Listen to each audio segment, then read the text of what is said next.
हम लोगों ने 8 नंबर तक क्वेश्चंस कर लिए थे। नेक्स्ट देखते हैं क्वेश्चन नंबर 9।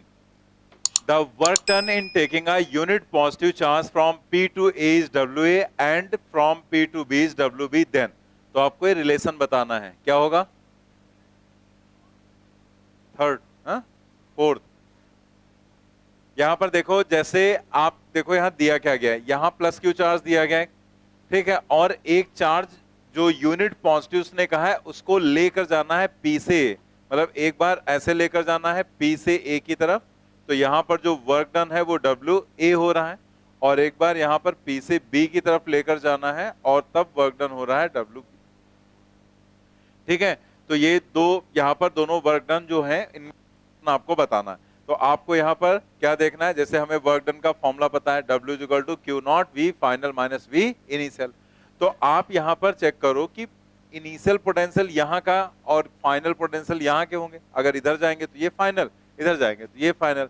तो इस Q की वजह से d डिस्टेंस पर जो पोटेंशियल होगा वो मान लेते हैं V, तो फिर इधर भी d डिस्टेंस पर पोटेंशियल V ही रहेगा, क्योंकि अगर आप फॉर्मूला लगाएंगे तो 1/4πε0 Q बाई डी, और इधर भी Q बाई डी हो जाएगा, तो दोनों में सेम रहेगा। एक चीज और ऐसे बता देते हैं, 1/4πε0 जो होता है जगह पर ऐसे स्मॉल के से डिनोट कर देते हैं, तो ऐसे लिख दिया जाता है, तो ये कहीं मिल सकता है आपको, ठीक है। तो खैर वो तो अलग चीज हो गई। तो ये Q बाई डी दोनों जगह पोटेंशियल सेम, लेकिन क्या P का पोटेंशियल भी V ही रहेगा? यहां तो नहीं रहेगा ना, क्योंकि ये डिस्टेंस कितनी है R, इस एंगल से कोई लेना देना नहीं, वो ऐसे दे दिया गया कंफ्यूज करने के लिए। क्योंकि जब फॉर्मूला लिखते हैं तो फॉर्मूले में देखो आपको क्या चाहिए, 1/4πε0 Q बाई R, तो सीधे डिस्टेंस आपको पता है R डिस्टेंस दिया गया, तो यहां का लेकिन पोटेंशियल चेंज हो जाएगा, क्योंकि चार्ज तो वही है बट डिस्टेंस चेंज हो गई, तो इसको हम कुछ मान लेते हैं V डैश। अब अगर आप WA निकालोगे तो मान लेते हैं जो चार्ज हम लेकर यहां से चलेंगे वो सपोज कर लिया चार्ज क्या है Q नॉट, मतलब पॉजिटिव चार्ज यहां से लेकर चलेंगे, तो जो भी WA है वो हो जाएगा Q नॉट V फाइनल। तो फाइनल क्या हो गया V, वजह से पहले एक बार हम फॉर्मूला लिख देते हैं, ठीक है। जो फॉर्मूला हम लोगों का होता है वो W equal to Q naught V final minus V initial होता है। तो अगर आप लिखेंगे WA तो आप क्या लिखोगे, Q नॉट V फाइनल मतलब V, और V इनिशियल मतलब V डैश।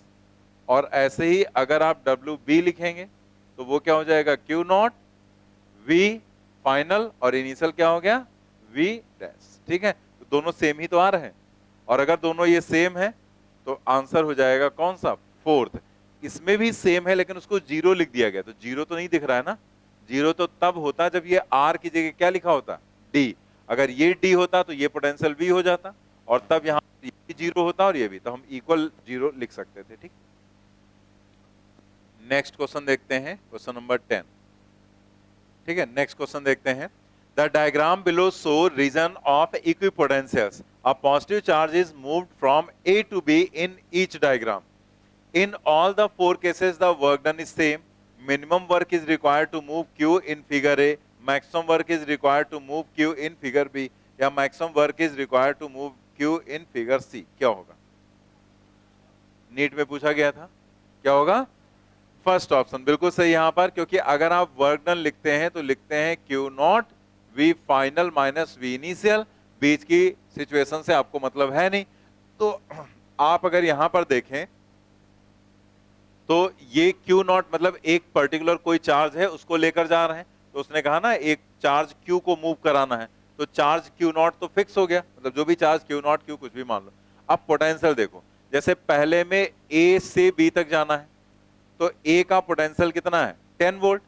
ये चूंकि नजदीक बनाया गया तो एक इधर लिखा गया एक उधर लिख दिया गया, तो A का जो पोटेंशियल है वो कितना है 10, और जो ये B है उसका पोटेंशियल कितना है 40। ठीक है, ऐसे अगर आप यहां देखो तो A का पोटेंशियल कितना है 10, और जो ये लास्ट वाला B है उसका पोटेंशियल कितना है 40। इसमें भी A का पोटेंशियल है 10 और ये जो B का पोटेंशियल है वो 40। इसमें A का पोटेंशियल है 10 और ये जो B है उसका पोटेंशियल क्या है 40। यानी कि अगर सभी केसेस में देखो तो फाइनल एक जैसा है B पॉइंट का पोटेंशियल, और इनिशियल एक जैसा है 10, तो हम ये कह सकते हैं कि this is same for all,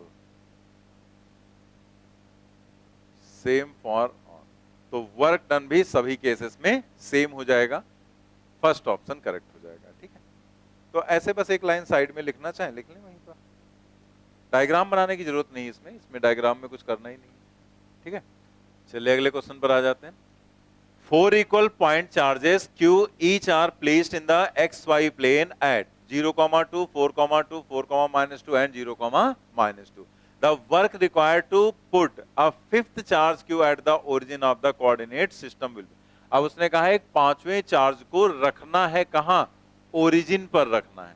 इसका मतलब वो जो पांचवा चार्ज है वो इस सिस्टम का पार्ट नहीं है। ठीक है, मतलब वो कहीं बाहर होगा, तो बाहर का मतलब हम मान सकते हैं कि वो कहां होगा, इनफाइनाइट पर। तो पांचवा चार्ज होगा इनफाइनाइट पर, तो इनफाइनाइट से उसे ओरिजिन पर लाना है। तो कॉन्सेप्ट तो वही रहेगा ना, फॉर्मूला तो वही रहेगा कि work done is equal to Q naught V final minus V initial. तो इनिशियल तो कि उसको हम इनफाइनाइट पर मानेंगे सिस्टम के बाहर, तो अगर वो इनफाइनाइट पर है तो वहां का पोटेंशियल जीरो, यानी कि फाइनल इनिशियल पोटेंशियल हो गया जीरो। चार्ज किसे मूव कराना है, क्यू को, यानी कि क्यू नॉट की वैल्यू हो गई क्यू। बचा क्या, क्या बचा, फाइनल पोटेंशियल बचा ना। तो मतलब आपको ऐसे खो जाते हैं, ये भी नहीं पता रहता हम पढ़ क्या रहे हैं। फाइनल पोटेंशियल क्या बच रहा है, फाइनल पोटेंशियल वी फाइनल, वही तो आपको निकालना है। तो इनिशियल जीरो क्यू नॉट, मतलब हमें उस फार्मूले में क्यू नॉट पता है, वी इनिशियल पता है, वी फाइनल हमें सिर्फ चाहिए। ठीक है, तो उसके लिए तो हमें डायग्राम बनाना पड़ेगा, पहले डायग्राम बनाएंगे फिर चेक करते हैं यहां पर क्या हो सकता है। तो इसी के हिसाब से डायग्राम हम लोग बनाएंगे। जैसे ये है यहां पर, मान लेते हैं एक्स एक्सिस, इसको हमने कह दिया ये एक्स एक्सिस है, और ये हो गया यहां पर ओरिजिन जहां पर हमें चार्ज को रखना है। तो पहला कोऑर्डिनेट क्या दिया है, 0,2। 0,2 मतलब कहां होगा, वाई एक्सिस पर, x की वैल्यू 0, y की वैल्यू 2, तो हमने उसको यहां पर दिखा दिया। ठीक है, तो यहां पर हमने चार्ज रखा 0,2 पर। ठीक है, चार्ज कौन सा रखा है, q, यानी कि ये वाली जो डिस्टेंस है वो कितनी हो जाएगी, 2। ये डिस्टेंस 0 ओरिजिन से यहां तक की डिस्टेंस 2 हो जाएगी। फिर आप देखो एक चार्ज रखा गया है 4,2 पर, तो 4 का मतलब इसे 2 एंड 2 यहां तक मान लेते हैं 4। तो आप इसे ऐसे मिलाओ यहां से और ये ऐसे, तो ये पॉइंट बनेगा ना, यहां पर दूसरा चार्ज हो जाएगा। क्यों, क्योंकि आप यहां पर चेक कर सकते हैं कि ये वाली डिस्टेंस कितनी है 4 और ये वाली डिस्टेंस कितनी है 2। तो इसके जो कोऑर्डिनेट्स हैं वो क्या हो जाएंगे, कोऑर्डिनेट्स हो जाएंगे, ये 4 हो गया x की वैल्यू और ये 2, तो 4,2 हो गया। ऐसे फिर तीसरा चार्ज रखा गया है 4,-2 पर, तो ये तो 4 है ही। ठीक है, ये 4 है और ये नीचे की तरफ जाएगा फिर -2, तो मान लिया यहां पर आ गया।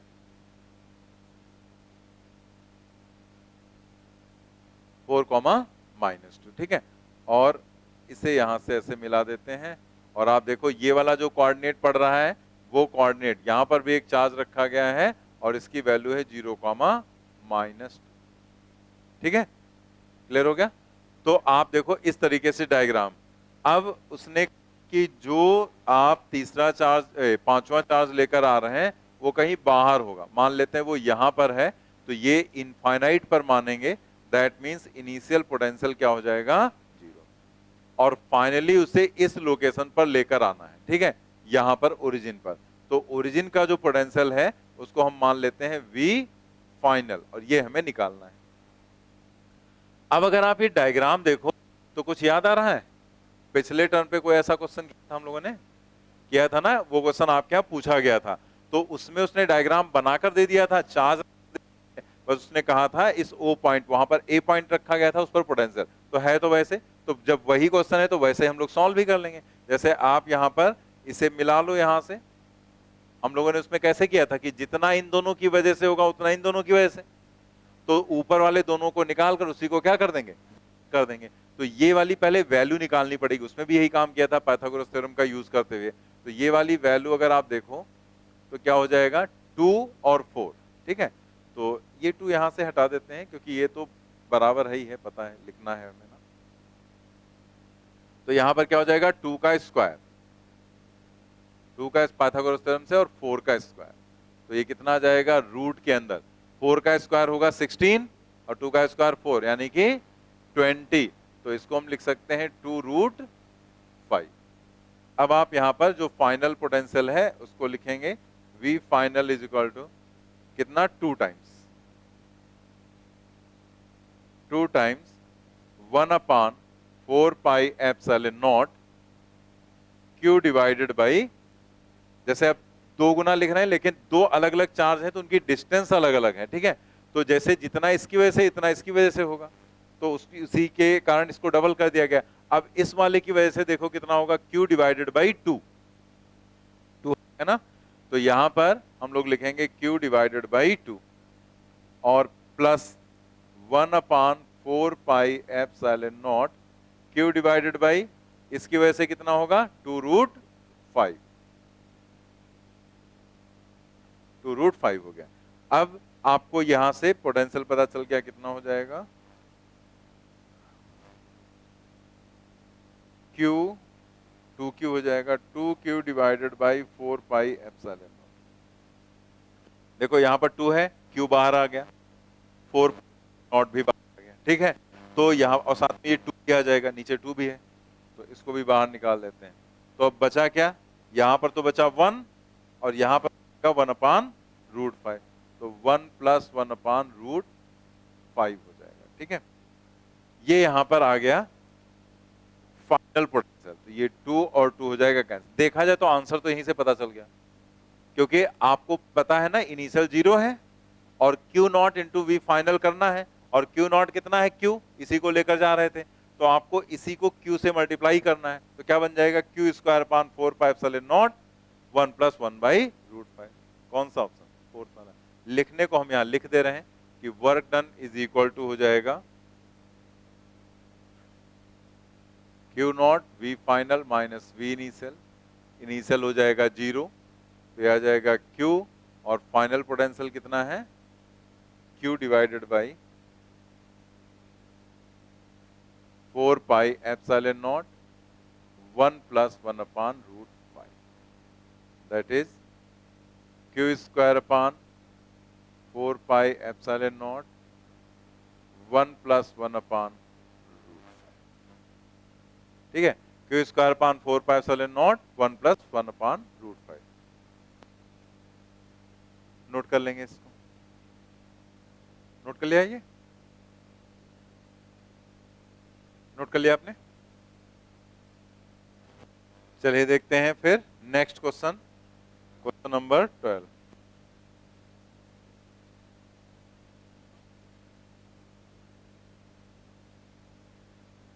In figure electric field is, यहां पर आपको इलेक्ट्रिक फील्ड बताना है क्या हो जाएगी, जबकि ये आपको दिए गए हैं इक्विपोटेंशियल सरफेस। ये देखो पूरे का 10 वोल्ट हो जाएगा, इस पूरे का 20 वोल्ट हो जाएगा, इस पूरे का 30 वोल्ट हो जाएगा, और यहां से यहां तक की डिस्टेंस 10 हो जाएगी, यहां से यहां तक की भी डिस्टेंस 10, 10 20 30 ना, और ये कैसे है, सेंटीमीटर में।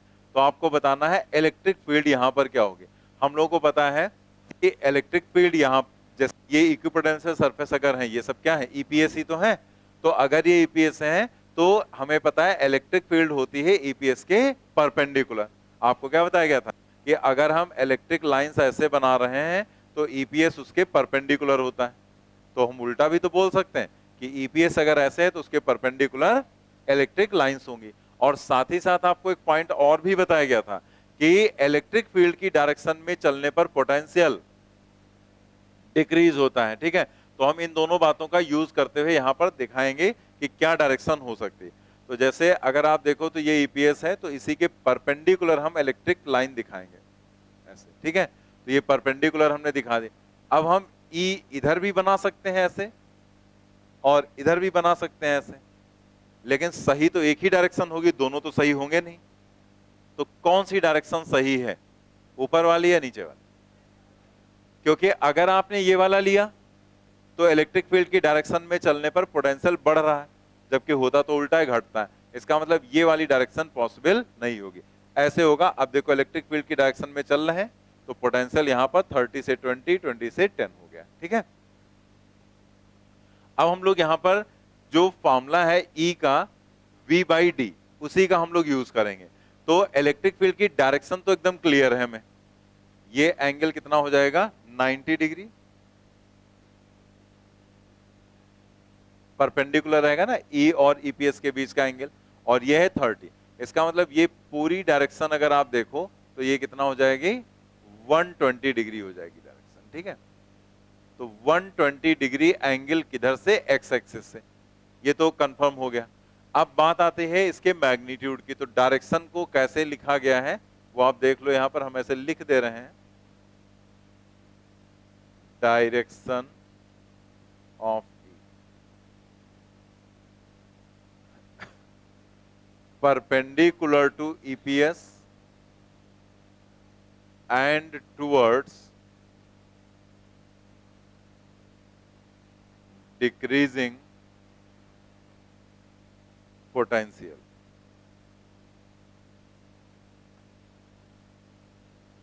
डायरेक्शन ऑफ ई क्या होगा, perpendicular to EPS and towards decreasing potential. EPS के परपेंडिकुलर रहेगा और डिक्रीजिंग पोटेंशियल, इधर पोटेंशियल घट रहा है, ठीक है। तो ये ऐसे यहां पर रहेगा, तो वैसे ही दिखा दिया गया। तो ये तो हो गया एक काम। अब हमें देखना है E is equal to V by D वाला कॉन्सेप्ट। तो जब हम V बाई डी लिखते हैं तो एक्चुअल में ये V क्या होता है, VH minus VL divided by D होता है। तो इसमें आप कोई भी दो ले सकते हैं EPS भाई, जैसे इसमें VH VL कहा गया है तो इलेक्ट्रिक फील्ड निकालना है, तो आप चाहे ये दोनों ले लो, चाहे आप 30 और 20 ले लो, और चाहे आप 30 और 10 ले लो, आंसर तो सेम ही आएगा। बस जो ईपीएस आप चूज करेंगे उन्हीं के पोटेंशियल रखना है, तो हाई इधर रखना है, लो इधर, और उन्हीं के बीच की डिस्टेंस रखनी है। मतलब ऐसा नहीं कि हम यहाँ पर ईपीएस ले रहे हैं, डिस्टेंस कहीं और के रख दे रहे हैं। जो ईपीएस होते हैं उन्हीं के बीच की डिस्टेंस होती है, ठीक है। तो आपको यहाँ पर क्या रखना है, ईपीएस में VH और VL। तो हमने जैसे मान लिया इन दोनों को हम ले रहे हैं, ठीक है। तो अगर इन दोनों को ले रहे हैं तो इसको हम कह देंगे यहाँ पर VL, और इसको हम कह दे रहे हैं यहाँ पर VH। और इन दोनों के बीच की परपेंडिकुलर डिस्टेंस क्या होगी, ये सब 10 है, 10 सेंटीमीटर 10 सेंटीमीटर। तो VL और VH के बीच की परपेंडिकुलर डिस्टेंस कितनी होगी, 10 तो नहीं होगी ना, 10 नहीं होगी। यहां पर अगर आप देखो तो ये डिस्टेंस होगी परपेंडिकुलर, तो ये है ना, ये परपेंडिकुलर है, तो डिस्टेंस ये वाली रहेगी यहां से लेकर ये यहां तक, ये परपेंडिकुलर डिस्टेंस होगी, जिसको आप क्या कहेंगे, D, ठीक है। तो D डिस्टेंस जो है वो यहां से हम निकाल लेंगे इस ट्रायंगल से, क्या हो जाएगी, जैसे अगर आप देखो तो ये राइट एंगल ट्रायंगल है, तो ये 30 डिग्री के सामने है D, तो D डिवाइडेड बाई इसके बेसिस पर ये हाइपोटेन्यूज हो जाएगा 10।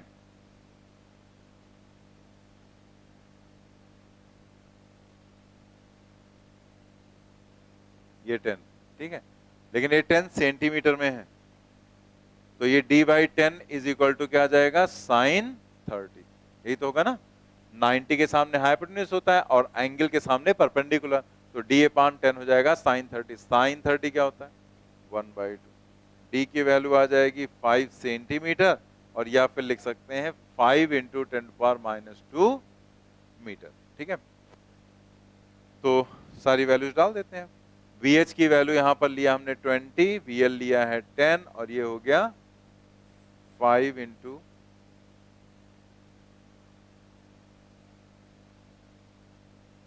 10⁻⁻²। 20 माइनस 10 10, 10/5 क्या हो जाएगा, 2। तो 2 इंटू 10⁻², या फिर 200 volt per metre at 120 degree with X axis.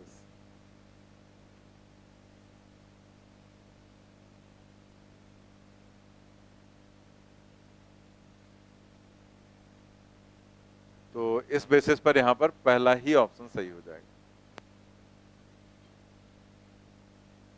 Note कर लिया आपने।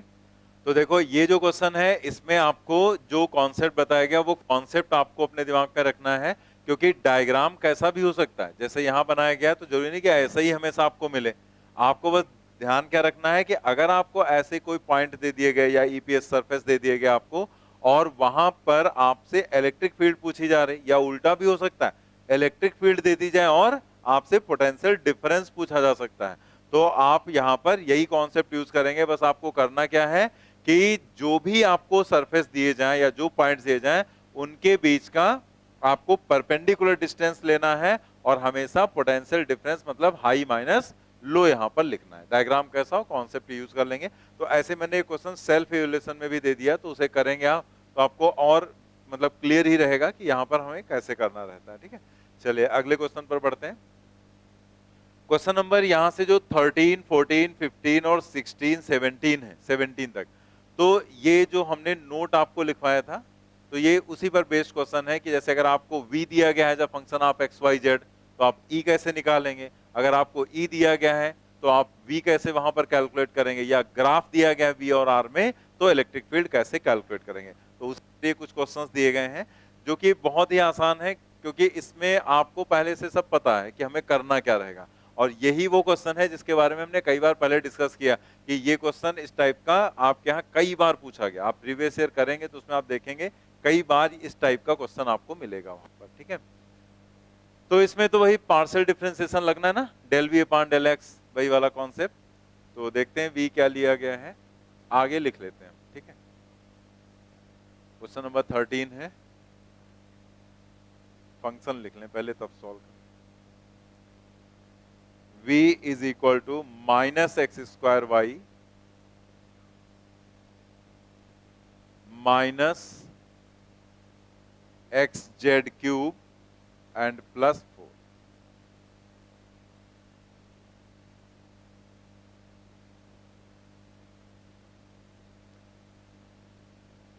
तो सबसे पहले आप क्या निकालोगे, del V upon del X, del V divided by del X, याद है ना। v as a function of X Y Z, तो हम लोग ई एक्स ई क्या लिखते हैं, E X plus I plus E Y J plus E Z K, जहां ई एक्स क्या होता है minus del V upon del x, E y क्या होता है minus del V upon del y, और E Z minus del V upon del z. तो पहले ये निकालते हैं। डेल का मतलब पार्शियल डिफरेंशिएशन हम करते हैं, तो उसमें हम लोग x के रेस्पेक्ट में अगर करेंगे तो x को ही वेरिएबल मानेंगे, y और z कांस्टेंट की तरह ट्रीट करेंगे। तो जैसे यहां पर x और y है, तो x के रेस्पेक्ट में करें तो x को ही डिफरेंशिएट करना है, y क्या रहेगा कांस्टेंट है जिसको हम एज इट इज छोड़ देंगे। तो यहां पर क्या जाएगा माइनस 2x एक्स स्क्वायर का, और y ऐसे छोड़ दिया हमने। ऐसे यहां पर देखो तो x का हो जाएगा 1, तो क्या जाएगा z क्यूब, और ये अकेला कांस्टेंट है तो उसे हम क्या लिख देंगे 0। रहा है कि जो ex की वैल्यू है वो क्या हो जाएगी minus del V upon del X. तो जब आप यहां माइनस लगाओगे तो जो ये माइनस है ये क्या हो जाएंगे प्लस, तो यहां पर क्या आ जाएगा 2xy एंड प्लस z। ठीक है, समझ में आ गया। तो ऐसे जैसे ये आपने x के रेस्पेक्ट में किया है तो उसमें x को वेरिएबल माना है, बाकी सब कुछ कांस्टेंट। आपको लिखवाया गया था ना, while differentiating with respect to x keep other quantities constant, तो बाकी क्वांटिटीज यहां पर कांस्टेंट रखकर सॉल्व किया गया। ऐसे ही आप बाकी कर लेंगे। y के रेस्पेक्ट में करेंगे तो y के रेस्पेक्ट में करेंगे तो y वेरिएबल होगा, बाकी सब कुछ बताओ जल्दी क्या आएगा, यहां क्या आएगा माइनस माइनस एक्स, बाकी और कुछ और नहीं आएगा ना, क्योंकि यहां y है नहीं तो कांस्टेंट का 0, y है नहीं कांस्टेंट का 0। It implies that E Y is equal to minus del V upon del X, that is minus minus हो जाएगा प्लस। तो क्या आ जाएगा यहां पर प्लस, क्या लिखना, क्या आ जाएगा एक्स स्क्वायर, बस यही आ जाएगा ना एक्स स्क्वायर। चलिए फिर नेक्स्ट बताओ, del V upon del Z करना है। पहले टर्म का क्या होगा, इसका क्या होगा 0, क्योंकि उसमें जेड नहीं है तो पूरा टर्म कांस्टेंट हो गया। इसका क्या होगा माइनस 3x जेड स्क्वायर, क्योंकि जेड का होगा तो उसका हो जाएगा nx n माइनस 1 के हिसाब से 3z स्क्वायर, तो 3 हम पहले लिख दे रहे हैं, तो 3x जेड स्क्वायर, और 4 का 0 हो जाएगा। तो यहां से क्या इंप्लाई हो रहा है E Z is equal to minus del V upon, ये डेल वाई लिखना है, एक्स मैंने लिख दिया, वाई के रेस्पेक्ट में किया था ना यहाँ, और ये जेड हो जाएगा तो del V upon del Z that is equal to minus, तो माइनस माइनस हो जाएगा प्लस 3x जेड। therefore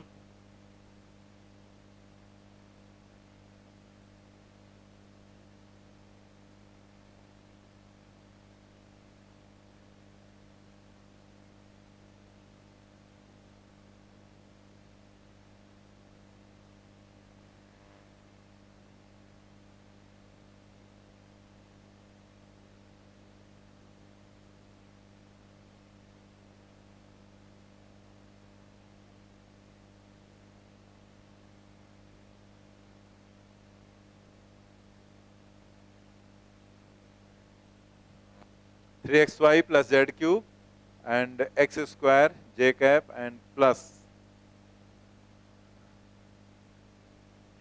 यहां पर ई जेड की वैल्यू क्या है, प्लस ये थ्री एक्स स्क्वायर लिखा हुआ है, ठीक, three x Z square,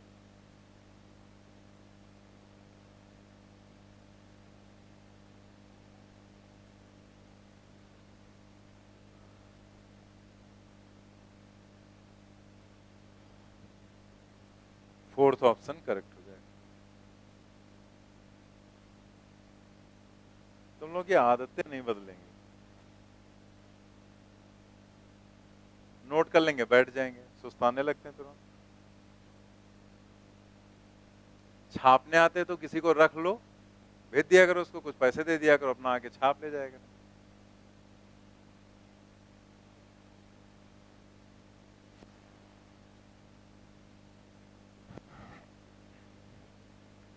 next देखते हैं, in a region the potential is represented by v as a function of x y z 6x minus 8xy minus 8y plus 6yz where v is in volt and xyz in meters. The electric force experienced by a charge 2 coulomb situated at point 111. Electric force उसने आपकी पूछा। Force क्या होता है, अगर कोई charge है वहां पर तो F is equal to Q into E, तो इसका मतलब चार्ज तो उसने दे दिया, कितना 2, तो 2 कूलाम चार्ज आपको दे दिया, बचा क्या ई।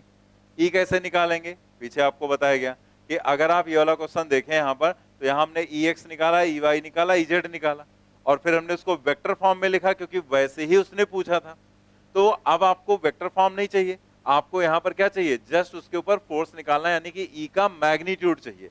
तो हम लोग ये आगे का काम नहीं करेंगे, बल्कि यहां तक ऐसे करेंगे और फिर एक्स वाई जेड की वैल्यू क्या दी गई, 111, तो आप एक्स वाई जेड जहां जहां है वहां सब कहीं 1 डाल देंगे और उसके बाद आपको E x E y E z तीनों मिल जाएंगे। अगर ऐसे लिखा होता है तो ये चीज कहां पढ़ाई गई थी सबसे पहले, वेक्टर में, 3 डायमेंशनल वेक्टर। इसका मैग्नीट्यूड लिखना हो कैसे लिखोगे, root E x square E y square E Z square. तो आपको E x E y E z 111 पर निकालना है, रख देना है, उसका मैग्नीट्यूड आ जाएगा और उसको हम Q से मल्टीप्लाई कर देंगे, फोर्स आ जाएगा। बस वही सब काम जितना यहाँ किया वही रिपीट करना है। तो यहाँ पर ये जरा फंक्शन लिख लेते हैं हम लोग पहले।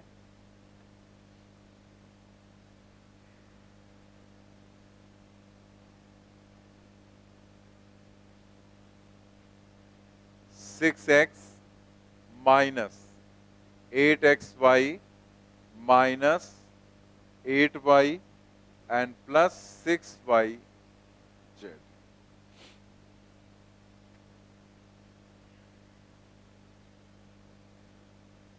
अपने आप करो जल्दी जल्दी। यहां पर सबसे पहले अब डायरेक्ट लिखो E X is equal to क्या हो जाएगा, minus del V upon del X. तो यहां माइनस लिखो, अंदर डिफरेंशिएट करके लिख लो। एक्स के रेस्पेक्ट में करेंगे सिर्फ एक्स वेरिएबल, बाकी सब वहां पर कांस्टेंट। तो एक्स को वेरी मानेंगे तो यहां पर बचेगा 6 एक्स से माइनस 6, तो यहां आ जाएगा 6 और यह आ जाएगा माइनस, यहां पर x का 1 हो जाएगा तो क्या आ जाएगा 8y, यहां पर ये 0 और ये भी 0, माइनस 0 प्लस 0, ठीक है। तो ये ऐसे छोड़ देते हैं, क्या लिखना आगे, ठीक है, ये ex हो गया। अब इसके बाद हम लोग लिखेंगे ey हो जाएगा minus del V upon del y, that is minus.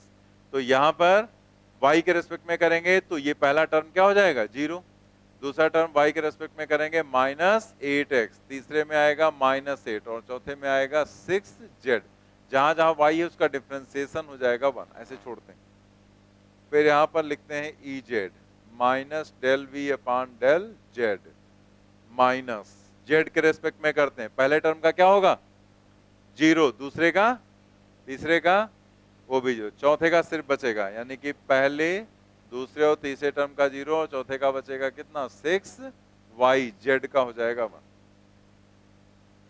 Eight 1 1 1। अगर आप यहां पर ex लिखें तो ex की वैल्यू अगर आप यहां 1 रखोगे तो ये बचेगा -2 और ये बाहर माइनस है, यानी कि क्या आ जाएगा 2। ey अगर आप निकालेंगे तो 1 रखो, तो यहां पर ये 1 रखेंगे तो -8 -16 और +6 जेड की वैल्यू 1 हो गई, तो 10 बचेगा, यानी कि -10 माइनस माइनस क्या हो जाएगा प्लस। ठीक है, ey और ez आप यहां पर रखेंगे 1 तो हो जाएगा 6, ये माइनस है, क्या आ जाएगा -6। ठीक है, तो हम लोग यहां पर e का मैग्नीट्यूड निकाल लें। e is equal to root ex square ey square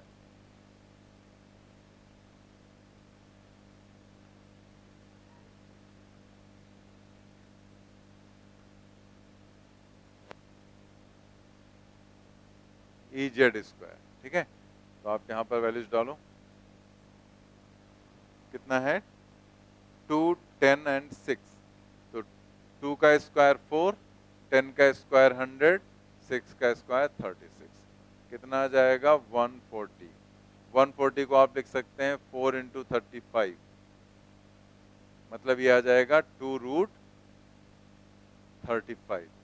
Therefore f is equal to आ जाएगा q into E, 2 into 2 root 35, that is 4 root 35।